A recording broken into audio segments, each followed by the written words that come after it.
चहा भारतीय लोकांचा इतका लोकप्रिय घटक झालेला आहे की चहा पिण्यासाठी लोक सोडणे तर दूरच, कमी करण्यासाठी पण तयार नसतात। ते म्हणतात ना, तुमचे सगळे ज्ञान एकीकडे आणि चहा दुसरीकडे। पण चकित व्हाल हे ऐकून की काही गोष्टी चहा बनवताना वापरल्या तर नुकसानपेक्षा फायदाच जास्त जाणवेल। जर तुम्ही चाय लवर आहात आणि चाय रेग्युलर घेत असाल तर हा व्हिडिओ शेवटपर्यंत नक्की पहा, तरच तुम्हाला याची माहिती मिळेल की रोज किती चहा प्यायला पाहिजे, कोणत्या गोष्टी किती प्रमाणात असायला हव्या, चहा पिण्याचा टाइम कोणता आणि बरंच काही। चहा जर योग्य पद्धतीने बनवला तर त्याचे फायदे आहेच। सगळ्यात आधी तर हे आहे की चहाला जास्त वेळ उकळवू नका। काही लोक चहामध्ये चहापत्ती टाकून 5-10 मिनिट गॅसवर ठेवतात। याने चहा तर कडक बनतोच, पण यामुळे अँटीऑक्सिडंट कमी होण्याची शक्यता असते, सोबतच ॲसिडिटी पण होत असते।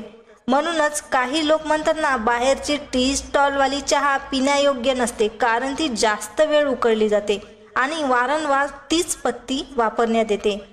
पुन्हा एक की गुळाची चहा पिण्यासाठी तर हेल्दी असते, पण आयुर्वेदिकनुसार गुळ आणि दूध यांचं कॉम्बिनेशन शरीरासाठी चांगलं नाही। तुम्ही बघितलं असेल की उकळत्या दुधामध्ये गुळ टाकला की दूध फाटते। दुधाची गुळवाली चहा पिण्यासाठी बरोबर नाही, पोटामध्ये प्रॉब्लेम येतात। मग चहामध्ये काय टाकल्याने चहाची टेस्ट बरोबर चहाचे फायदे पण होईल, असे 5 प्रकार आहे, तर ते जाणून घेऊया। पहिला आहे विलायची। विलायची टाकल्याने चहा टेस्टी बनवतोच, यासोबत पोटाचे विकार सुद्धा दूर करते। दुसरं आहे लवंग।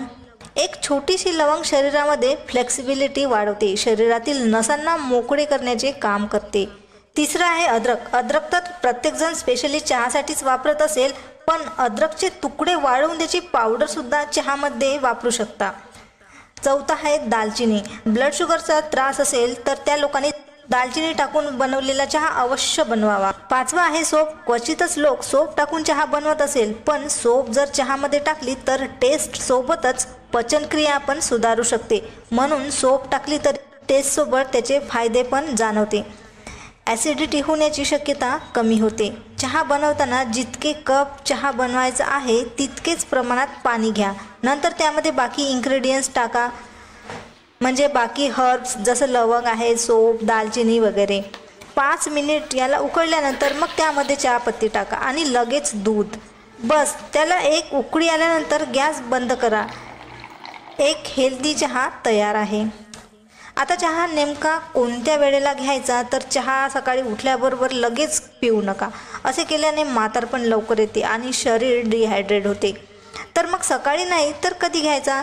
चहा सकाळीच घ्या, पण त्याआधी निदान 1 ग्लास पाणी किंवा कोणत्या फळाचा ज्यूस घेत असाल तर फारच चांगले। नंतर 1-अर्ध्या तासाने चहा घेतला तरी चालेल। दुसरं आहे की जेवण केल्यावर किंवा नाश्ता केल्यावर चहा पिणे टाळा। जेवणाचे किंवा नाश्त्याचे काम पोटाला आरामात करू द्या।